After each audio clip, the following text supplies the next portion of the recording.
Student body president is. Cal Poly students are raising awareness for homelessness in San Luis Obispo County. And see why protests may be returning to campus tonight.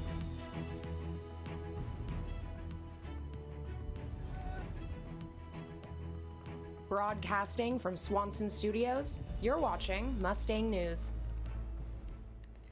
Good afternoon and welcome to the latest edition of Mustang News. Today is April 26th. I'm Hannah Glazer. And I'm Shanti Herzog. Here are today's top stories. After long await, Cal Poly's new student body president has been announced. Jasmine Fashami, a political science sophomore, will be ASI president for the 2018-2019 school year.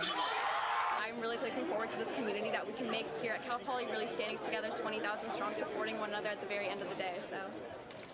Fashami says she is looking forward to working with every community and every student group on campus to create tangible change at Cal Poly. This week, Cal Poly had several events to raise awareness about homelessness. Mustang News reporter Tess Rossi spoke to the event organizers to get more information. The Cal Poly Center for Service and Action in the Student Community Services Beyond Shelter hosted Homelessness Awareness Week this week. The week-long event held a discussion panel and several events to combat myths about homelessness and food insecurity. Adil Ali, a fourth-year physics major student, is one of the organizers for Homelessness Awareness Week. So really this week is just about dispelling myths and just talking about something that we just don't talk about too often. Their event on Tuesday, hosted with CalFresh, had an activity displaying what you can and cannot buy with food stamps. There are many misconceptions about what people can and cannot buy with food stamps. Some of the items that you cannot buy include hot, pre-made food and vitamins. So CalFresh is also similar to what we're doing, is responsible for spreading awareness about food stamps. To finish out Homelessness Awareness Week, Beyond Shelter and crew will be hosting a community barbecue at Mitchell Park on Friday. This is Tess Rossi, Mustang News. Cal Poly students can expect a visit today from Milo, a prominent conservative speaker for the fake news panel put on by the college Republicans. This isn't the first time Yiannopoulos has visited campus, as his visit to campus last year prompted heated protests. Yiannopoulos went to Instagram to comment on Cal Poly's recent blackface incident, saying that he will be applying an extra dark spray tan because of the recent events. Due to security concerns, the university spent around $55,000 to prepare for this event. In an email sent out this morning, President Armstrong defended any speaker's right to come on campus, saying, "While I and many others may find offensive the views of those taking part in tonight's fake news panel, I ask you to join me in modeling civility, respect, and our core values at Cal Poly." The panel will take place tonight at the Mott Gym at 7 p.m. Students who don't want to protest Milo Yiannopoulos or attend the event can join the Black Academic Excellence Center, Gender Equity Center, Pride Center, Dream Center, and Multicultural Center at a community kickback tonight from 6 to 9 p.m. Meet at Baker Lawn for food, games, and music, and then a screening of the documentary Maine Girls, which follows young immigrant students overcoming cultural challenges. The San Luis Obispo Police Department held an event to educate residents on how to safely react when there is an active shooter around Mustang. Mustang News reporter Stephanie Garibay has more information. Throw a chair? Yeah, throw a chair. Great. I don't want to get... San Luis Obispo residents met with police officers to discuss how to respond when there is an active shooter around. We know he's coming because he's going to leave with his gun. Like, the first thing we could do is... Officers Jeff Smith and Deanna Cantrell gave residents different approaches on how they can take action against an active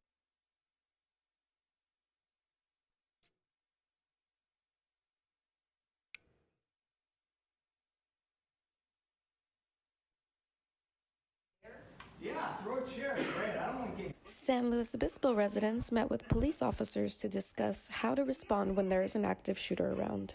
We know he's coming because he's going to leave with his gun. Like, the first thing we could do is... Officers Jeff Smith and Deanna Cantrell gave residents different approaches on how they can take action against an active shooter. With the active shooter, we have a lot of people in the community. Obviously, this is major topic on the news. You can't go even sometimes a week without hearing of another active shooter event. So we get a lot of people ask what should they do in the case of an active shooter within our area. Some residents were curious on not only how to handle an active shooter, but how to handle the people around them. What do you do with a hysterical person or people in the room who are making a commotion and you know you've got somebody in the hallway and you're supposed to be quiet? Although the police department has been doing these events for the past several years, they find them now to be more relevant. The amount we hear about active shooters in the media, they're just on the rise. Stephanie Garibay, Mustang News. Sorry about the technical difficulties. After the break, your local weather update. Stay tuned.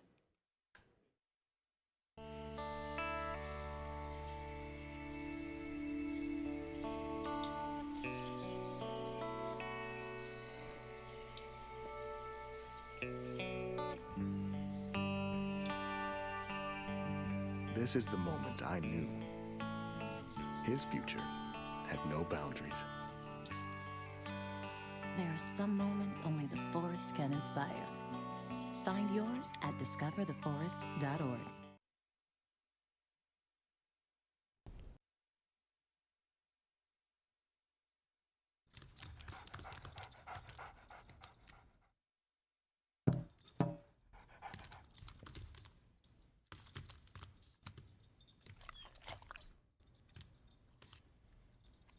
There's a shelter pet who wants to meet you. Meet one today. Visit theshelterpetproject.org. Adopt. Can I tell you a cat joke? Just kidding. Why did the girl ask the mushroom to dance? Because he was a fun guy. What do you call a pig that knows karate? Pork chop. So how does a tissue dance? Put a little boogie on it.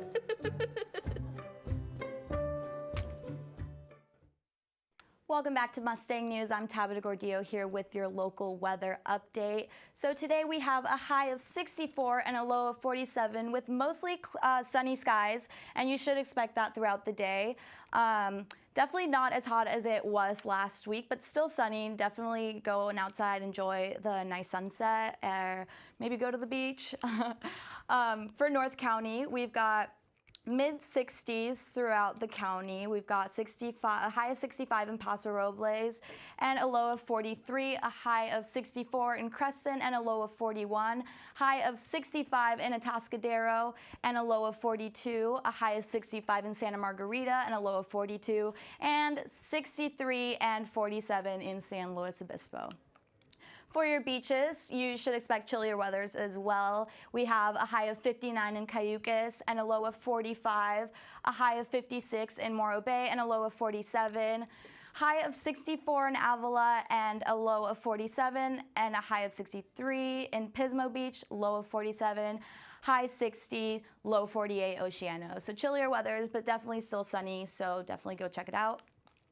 South County and extended, we've got 61 and a low of 47 in Arroyo Grande, a high of 59 and a low of 48 in Guadalupe, a high of 62 and a low of 46 in Nipomo, high of 63 and a low of 47 in Santa Maria, a high of 63 and a low of 46 in Orcutt, and a high of 57 and a low of 47 in Vanderbilt.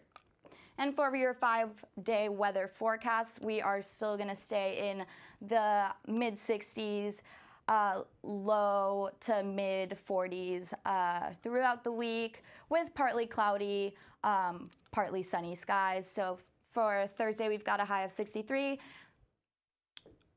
Friday, we've got a high of 64, Saturday, high of 65, Sunday, high of 66, and high of 67. That is all I have for you today. Now, Nick with sports. Hello, I'm Nick Gonzalez, happy to bring you your sports update for the week. The Cal Poly baseball team is looking to turn their season around with the help of their senior teammate.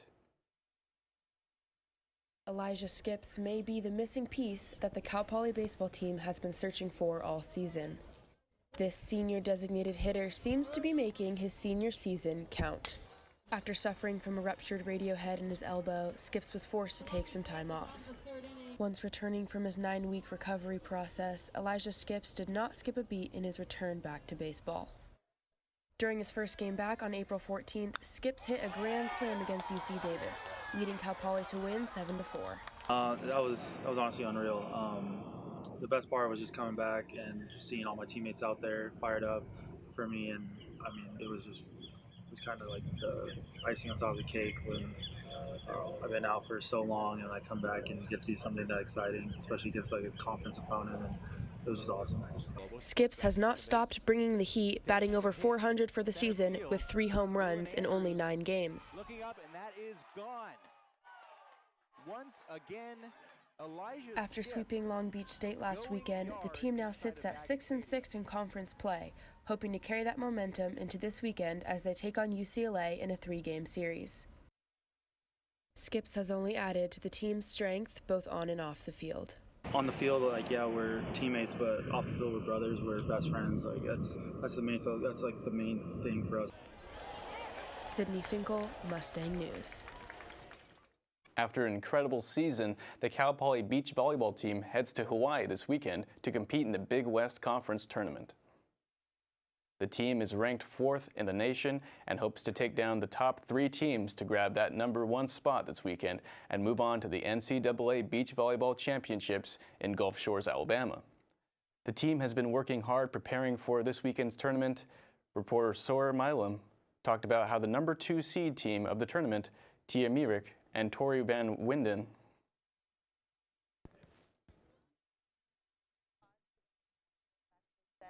He said something like, if everyone in this team can get 1% better in the next 2 weeks, we have a really good shot at winning the national championship. So I think for us personally and a team as a whole, I think if we focus on just improving everything by just 1% or just pushing a little bit extra harder in everything we do, I really think that we can take it. Facebook has been making global headlines recently with users concerned about their privacy. Learn how this can affect you after the break. Everywhere that we go, he makes people laugh and makes people smile, and I feel like I have that quality. He's the one who always takes me fishing. I watch golf with him. I watch him cook, because when I grow up, I want to be a cook too. We have the same faces like this.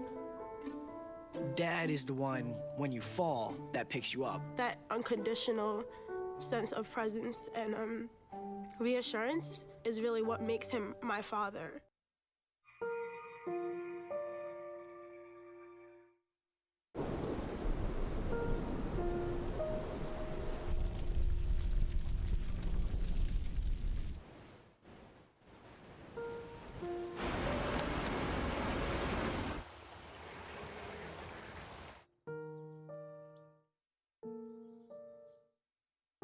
Don't wait. Communicate.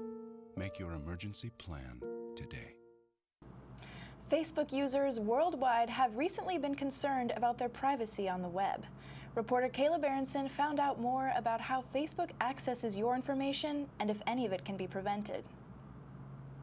Facebook creator Mark Zuckerberg has faced a lot of controversy recently about Facebook's privacy settings. Kim Bishop explains exactly how Facebook gets users' information. Everything you do online, if you're logged into Facebook, whether you're on a device or a laptop, they have those movements tracked. Even if you're not on Facebook, chances are the website has already generated a user profile for you.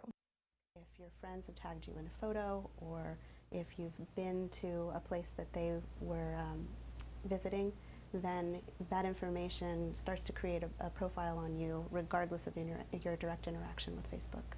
To find out exactly what information the website has on you, go to Settings, click on Ads, and click on Categories. Journalism senior Monique Geisen explains that the website will have 2 new privacy settings available soon. 1, you can say, I don't want targeted ads, and 2, you can ask them not to use their facial recognition software on your account. That one's a pretty good one. Though deleting your Facebook may seem like the most logical move, Bishop says it's probably not even worth it. I think basically we have to let go of this notion that we have any privacy left. If you put something on the internet,